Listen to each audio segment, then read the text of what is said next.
What's going on, guys? It's been a little while. Been doing a lot of stuff. Been trying to catch up and learn a little more before I share with you all. So, Homestead rabbits. You're all looking to get into rabbits or get into homesteading, and let me tell you, the best animal to get is rabbits. I've had goats, chickens, ducks, horses, cows over the past year, and I like the rabbits so much better. They're so much of a better thing for your homestead as far as providing food or entertainment or just learning how to take care of animals. It's a lot of these animals on a homestead they're really tricky to try to figure out if you've never been around them before. Rabbits are so easy, you know, as long as you have healthy stock when you buy them, they're easy. There's a couple little tips and tricks with them, you know, to keep them very healthy, but for the most part, they're really easy to do. We started, I don't know if you all watched my other original video about homestead rabbits, but this was our buck that we had, the pet one that I didn't really know if I'd be able to use. So I've been using him. We bought him from the pet store, which probably wasn't a good idea to start with, but wife bought him really not thinking getting into rabbits. But he makes these really pretty babies where he's got a little bit of lion head in him, not much. Let me get this gate open here. So his babies, they're big, but they got all these little fur all over them. They're little furry guys. So they're really pretty, but they're also, you know, pretty big stock. They're only, I think they're 8 weeks or 9 weeks now. Not quite, you know, the size you'd want them to be at that age, but for what I had to start breeding with, they're not too horribly bad. We bumped up. Those are they're like 75% New Zealand and 25% lion head. We got us a different buck to start breeding with. That's really lopsided.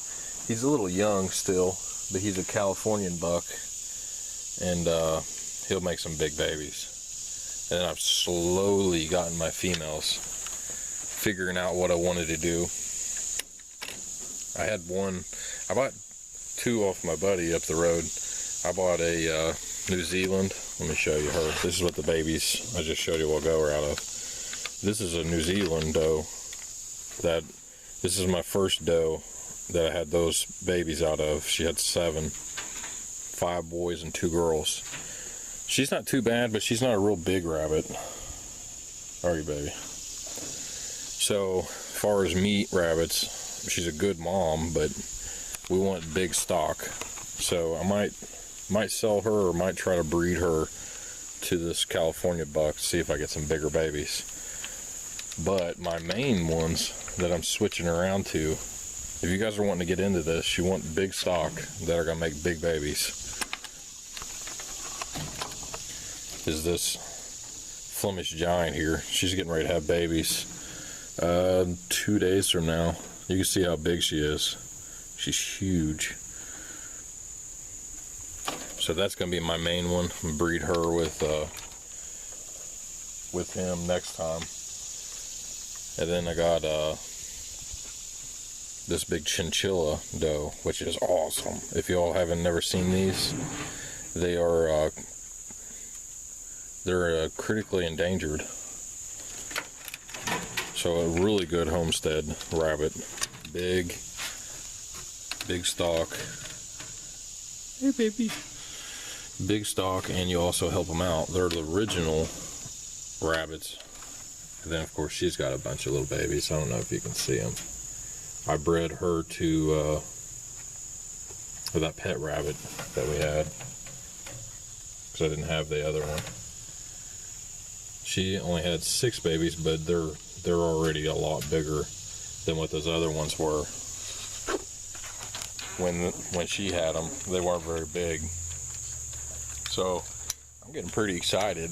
It's they're a lot easier to handle than like the goats, like as far as being able to take care of them. If you'll get goats on your homestead, you're not in the business of if they get sick, trying to get them better. If they get sick, they die. You're in the business of preventing them from getting sick, period. So you want to worm them, vaccinate them, everything, way before you think anything's going to happen, because once they get sick, they die. Just that quick. It's crazy. They just go downhill so quick. I got one up here that I've been 2 months trying to put weight on and get her back, and man, she's just downhill on me. Rabbits are not like that. They're so much easier maintenance. You know, you come out once in the morning, you fill up their little food tray, give them some water. I got 2 water bottles up here, that way they have plenty when we leave. And that's basically it. You just build some kind of little cage for them with a good floor. You gotta have something for them to chew on. I put these little blocks of wood in here that are pretty long. That way they can get up off that wire mesh floor, because it'll cause sores on their feet. Like her, see how she's up off of it with her front feet. And then you got to keep their cages, like they all have little potty areas that they go to the bathroom, but like, see how this cage has like nothing in the bottom? You'll have some rabbits that are just, see how it's all stuck in there? Just messy. That's only from today, this morning. That's not left over from a bunch of days. I have to clean hers every day, which sucks. But if y'all have any questions or anything, I'm going to do a bunch of videos explaining, you know, more things about the rabbits. I just wanted to give you all a little introduction to what I actually got into. I had some failures this year, and I learned a lot. You learn more from failures than you do success. I failed horribly at the garden this year. It just, bad. And I got rid of the cows. I'm going to do another video because a lot of you all are looking at homesteading and like how to stay home and make money and different things, and I've learned a lot this year. I've been to all kinds of different stockyards. I've had different animals. I've sold stuff. I've bought stuff. And I'll have to make a video for you all with that, because there's not a lot of money to be made with animals. Unless you do a certain kind of different ways. You know, purebred, pedigreed, you know, all those different things. What Kiko goats, what people are looking for, full-blooded Kiko goats. You know, it's worth more to invest in 2 full-blooded Kiko does that are papered and 1 Kiko buck that's papered, compared to 15 random does and 1 buck. It just, stuff you wouldn't think, but it is. I'm going to talk to you all a little more. I've got a system as far as when they're bred and when they're going to come out, when you put their nesting box in, you know, what to expect and different things. So stay tuned, guys. Hope you enjoy. Thanks.